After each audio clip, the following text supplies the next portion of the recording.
1 Samuel 16, Samuel anoints David as king. Now the Lord said to Samuel, "You have mourned long enough for Saul. I have rejected him as king of Israel, so fill your flask with olive oil and go to Bethlehem. Find a man named Jesse who lives there, for I have selected one of his sons to be my king." But Samuel asked, "How can I do that? If Saul hears about it, he will kill me." "Take a heifer with you," the Lord replied, "and say that you have come to make a sacrifice to the Lord. Invite Jesse to the sacrifice, and I will show you which of his sons to anoint for me." So Samuel did as the Lord instructed. When he arrived in Bethlehem, the elders of the town came trembling to meet him. "What's wrong?" they asked. "Do you come in peace?" "Yes," Samuel replied. "I have come to sacrifice to the Lord. Purify yourselves and come with me to the sacrifice." Then Samuel performed the purification rite for Jesse and his sons and invited them to the sacrifice too. When they arrived, Samuel took one look at Eliab and thought, "Surely this is the Lord's anointed." But the Lord said to Samuel, "Don't judge by his appearance or height, for I have rejected him." The Lord doesn't see things the way you see them.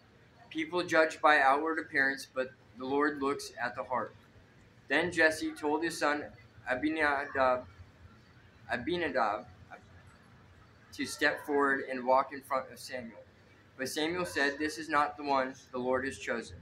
Next, Jesse summoned Shemiah. But Samuel said, "Neither is this the one the Lord has chosen." In the same way, all 7 of Jesse's sons were presented to Samuel. But Samuel said to Jesse, "The Lord has not chosen any of these." Then Samuel asked, "Are these all the sons you have?" "There is still the youngest," Jesse replied, "but he's out in the fields watching the sheep and the goats." "Send for him at once," Samuel said. "We will not sit down to eat until he arrives." So Jesse sent for him. He was dark and handsome with beautiful eyes. And the Lord said, "This is the one, anoint him." So as David stood there among his brothers, Samuel took the flask of olive oil he had brought and anointed David with the oil. And the Spirit of the Lord came powerfully upon David from that day on. Then Samuel returned to Ramah. David serves in Saul's court. Now the Spirit of the Lord had left Saul, and the Lord sent a tormenting spirit that filled him with depression and fear. Some of Saul's servants said to him, "A tormenting spirit from God is troubling you. Let us find a good musician to play the harp whenever the tormenting spirit troubles you. He will play soothing music, and you will soon be well again." "All right," Saul said. "Find me someone who plays well and bring him here." One of the servants said to Saul, "One of Jesse's sons from Bethlehem is a talented harp player. Not only that, he is a brave warrior, a man of war, and has good judgment. He is also a fine-looking young man, and the Lord is with him." So Saul sent messengers to Jesse to say, "Send me your son David, the shepherd."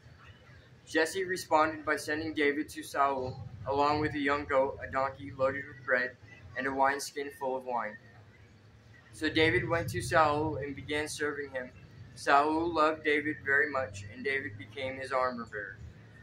Then Saul sent word to Jesse, asking, "Please let David remain in my service, for I am very pleased with him."